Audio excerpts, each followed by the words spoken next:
Today I'll be talking about a very important topic, and that is stroke. So it's basically a medical emergency whenever the part of the brain does not receive enough blood supply because of the blockage or changes inside of the artery wall, or the artery itself ruptures, giving rise to bleed.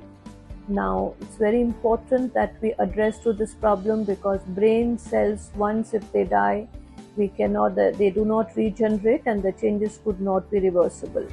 So what are the symptoms of stroke? That the patient experiences headache, dizziness, stiffness of the neck, nausea, vomiting. There could be a droop on one side of the face, slurred speech, problems with talking, not able to talk well, not able to walk well.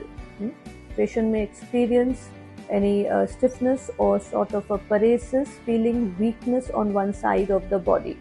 So these are the symptoms that we should not miss. Now, who are people who are more vulnerable to stroke? So it's usually found above the age of 65, but we find young people also suffering. It could be there in your genes. Secondly, males are more prone to it. And apart from that, what are the factors which you definitely need to address is always keep a check upon your blood pressure. Uncontrolled blood pressure is a silent killer, can definitely give rise to stroke. Maintain your levels of, say, the cholesterol, triglycerides. Have a look at your diabetic profile, so that your HbA1c and your fasting and postprandial blood sugar are always maintained. The metabolic syndrome definitely has to be covered. Apart from that, the habits such as smoking and alcohol, you become more vulnerable to having this problem. So it's a medical emergency. The faster we take the patient to the emergency, so that the clot can be cleared or the bleed can be addressed too.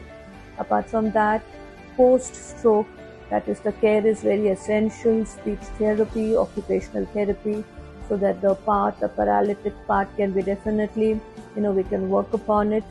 And very important to make lifestyle changes, improve your habits, reduce smoking, drinking, and healthy exercising and healthy eating is very, very important, so that we can avoid the such a severe problem to reoccur.